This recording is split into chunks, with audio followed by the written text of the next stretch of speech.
Assalamualaikum warahmatullahi wabarakatuh. Kembali lagi dengan saya Ratin R. Ahaya.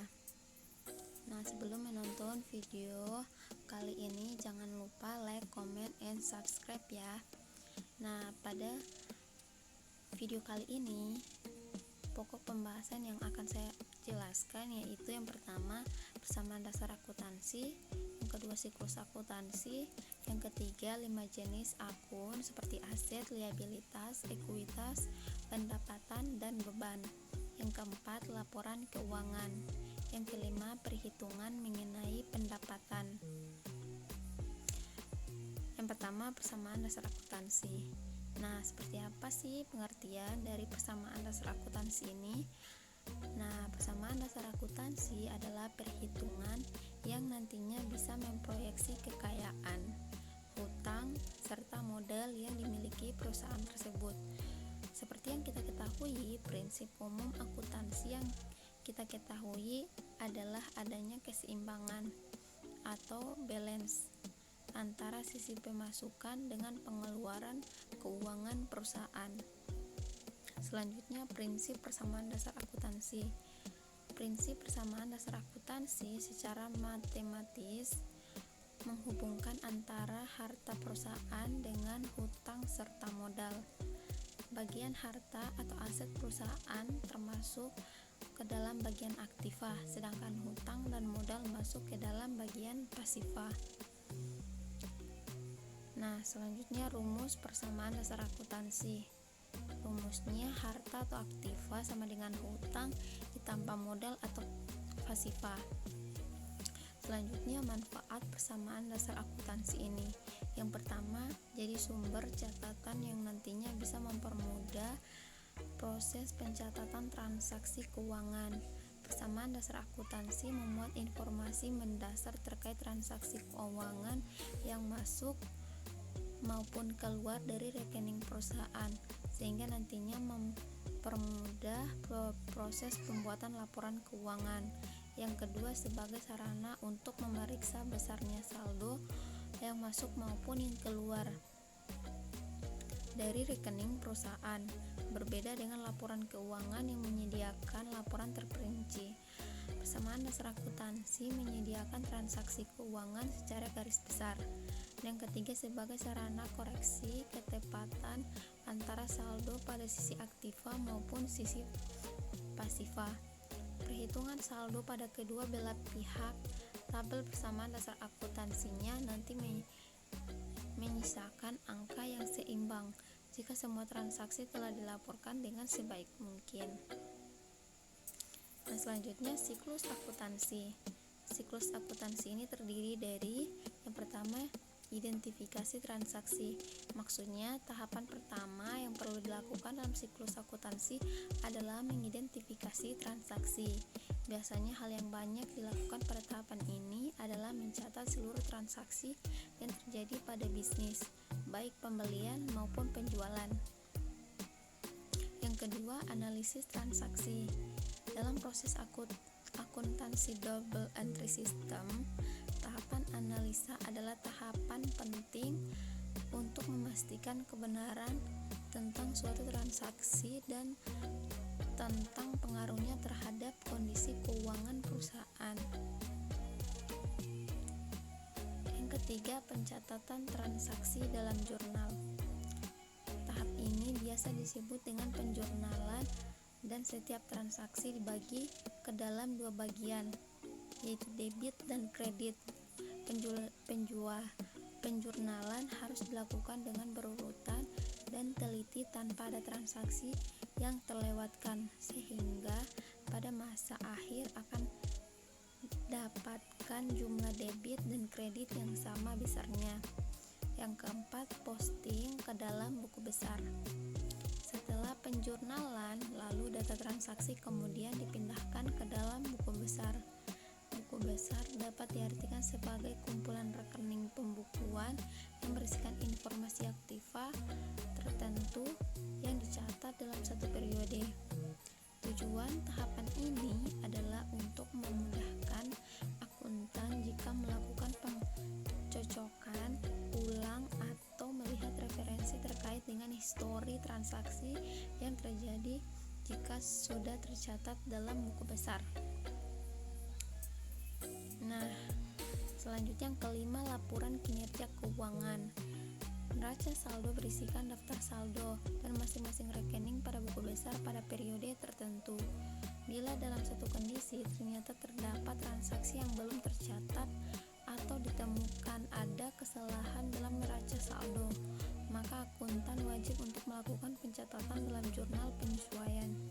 Yang keenam, neraca saldo, penyesuaian, dan laporan keuangan. Tahapan selanjutnya adalah membuat neraca saldo penyesuaian, dibuat dengan berdasarkan pada buku neraca saldo yang sudah dibuat sebelumnya dengan memperhatikan jurnal penyesuaian. Jika seluruh data sudah benar, maka bisa membuat laporan keuangan seperti laporan laba rugi, laporan perubahan modal, laporan arus kas, dan neraca yang menghitung likuiditas, solvabilitas, dan fleksibilitas. Yang ketujuh, jurnal penutup. Tahapan terakhir dalam siklus ini adalah penyusunan jurnal penutup oleh seorang akuntan. Jurnal penutup ini disusun pada akhir periode akuntansi rekening, nominal, atau rekening laba rugi. Dan yang terakhir, menyusun neraca saldo dan jurnal pembalik. Ini adalah tahapan opsional. Neraca saldo pada tahapan ini berisiko saldo rekening permanen dari rekening buku besar setelah menjadi jurnal penutup. Sementara jurnal pembalik dibuat agar proses pencatatan beberapa transaksi tertentu pertama selalu berulang bisa lebih sederhana. Selanjutnya, laporan keuangan. Nah, secara umum, laporan keuangan adalah laporan yang berisi pencatatan uang dan transaksi yang di dalam bisnis, baik transaksi pembelian maupun penjualan, dan transaksi lainnya yang memiliki nilai ekonomi dan moneter. Biasanya, laporan ini dibuat dalam periode tertentu. Penentuannya ditentukan oleh kebijakan perusahaan, apakah dibuat setiap bulan atau 1 tahun sekali. Terkadang perusahaan juga menggunakan keduanya.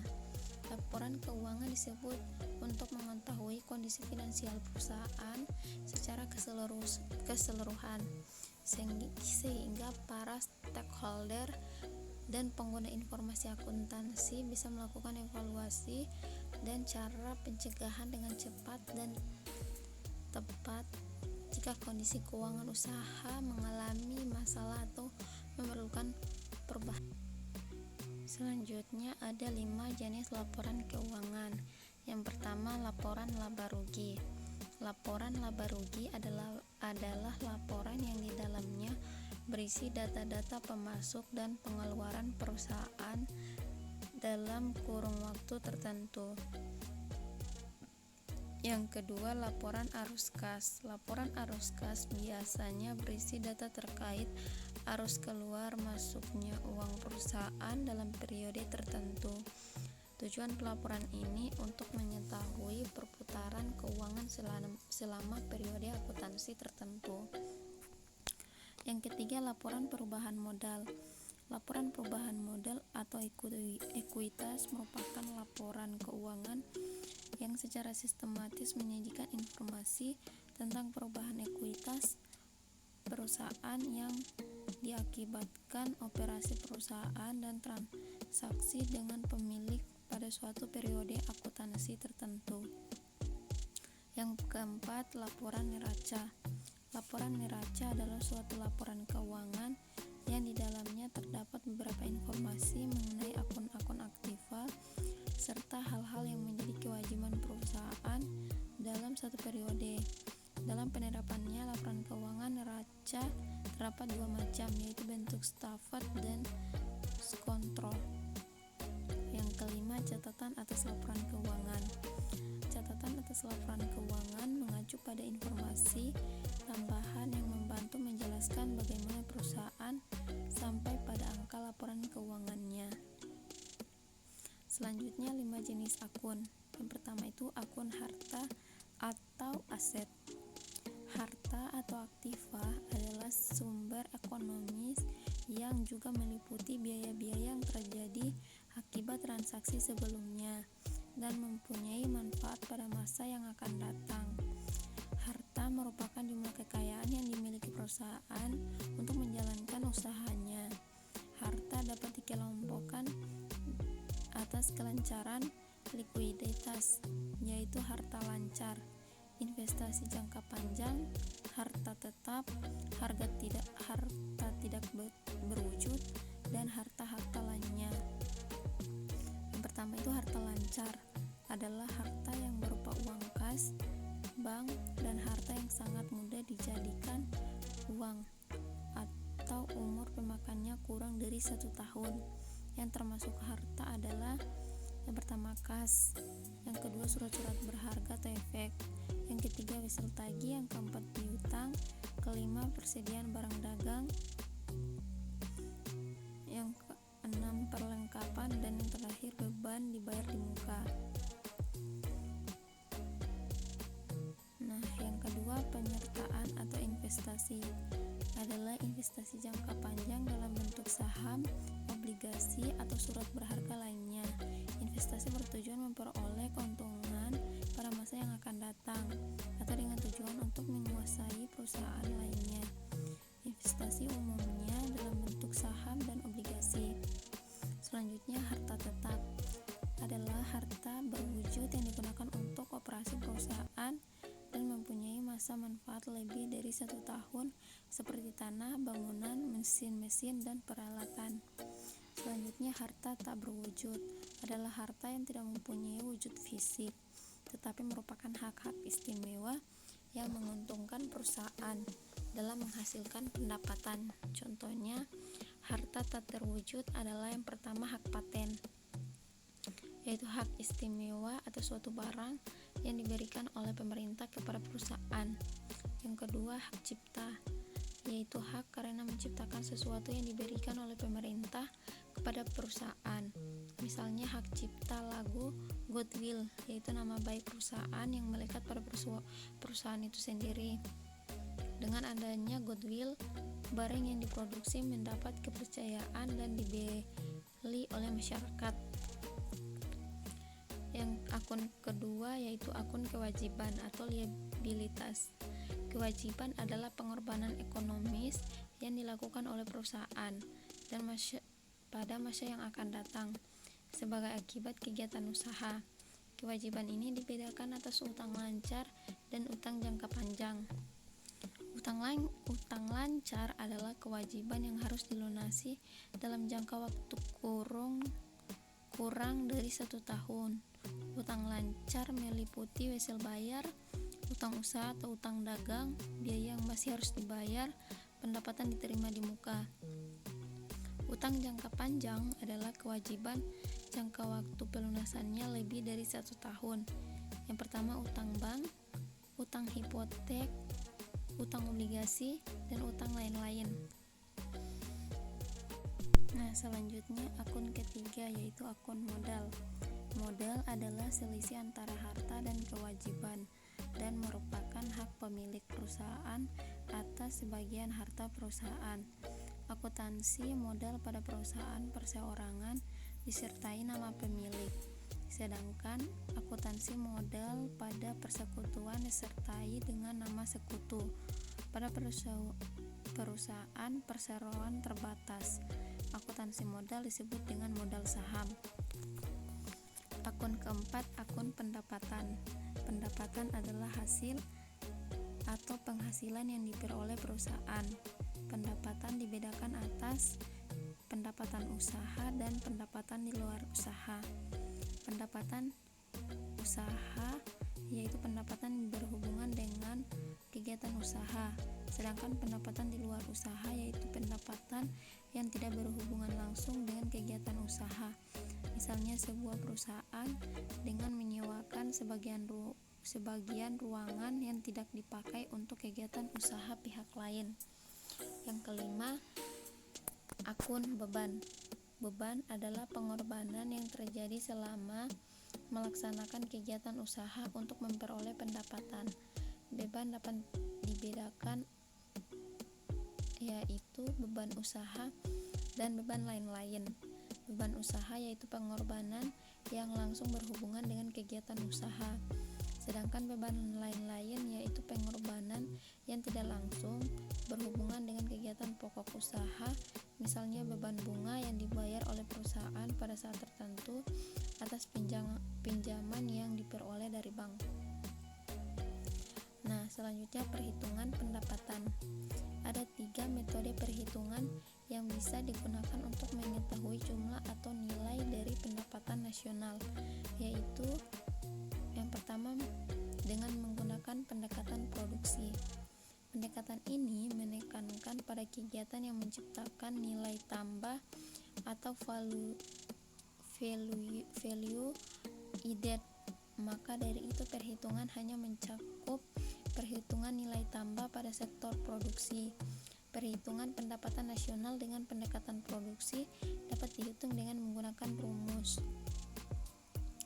seperti tertera pada layar. Y sama dengan Q1 kali P1 ditambah Q2 ditambah P dikali P2 ditambah Q3 dikali P3 sampai dengan Qn dikali Pn.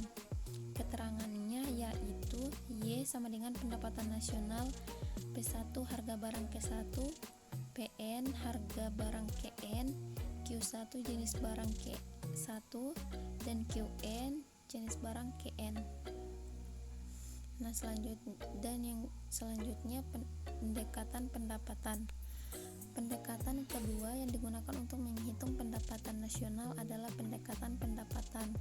Berdasarkan pendekatan pendapatan, pendapatan nasional dihitung dengan menjumlahkan seluruh pendapatan yang diterima masyarakat atau pemilik faktor produksi sebagai balas jasa yang mereka terima dalam proses produksi, meliputi yang pertama upah gaji dengan simbol W, yaitu balas jasa pemilik tenaga kerja. Yang kedua sewa simbol R, yaitu balas jasa pemilik tanah. Bunga dengan simbol I, yaitu balas jasa pemilik modal. Keuntungan atau profit atau P, balas jasa pengusaha. Jadi secara matematis, menurut pendekatan pendapatan, pendapatan nasional dirumuskan sebagai berikut. Y sama dengan W ditambah R ditambah I ditambah P. Keterangannya yaitu Y sama dengan pendapatan nasional, R sama dengan pendapatan dari upah gaji dan lainnya, W pendapatan bersih dari sewa, I pendapatan dari bunga, dan P pendapatan dari keuntungan perusahaan dan usaha perorangan. Nah, selanjutnya pendekatan pengeluaran. Pada pendekatan ini mendapatkan pendapatan nasional dihitung dengan cara menjumlahkan permintaan akhir dari para pelaku ekonomi seperti konsumen, produsen, dan pemerintah dalam satu negara, meliputi yang pertama pengeluaran konsumsi rumah tangga, investasi domestik bruto, pengeluaran konsumsi pemerintah, ekspor neto atau nilai ekspor dikurangi impor. Secara matematis dituliskan sebagai Y sama dengan C ditambah G ditambah 1 ditambah buka kurung X kurang M. Keterangannya yaitu Y sama dengan pendapatan nasional, C konsumsi atau konsumsi rumah tangga, dan I investment atau investasi, dan G government expenditure pengeluaran pemerintah, X itu ekspor, dan M itu impor. Nah, sekian materi yang dapat saya jelaskan. Lebih dan kurangnya mohon dimaafkan. Wabillahi taufiq walhidayah. Wassalamualaikum warahmatullahi wabarakatuh.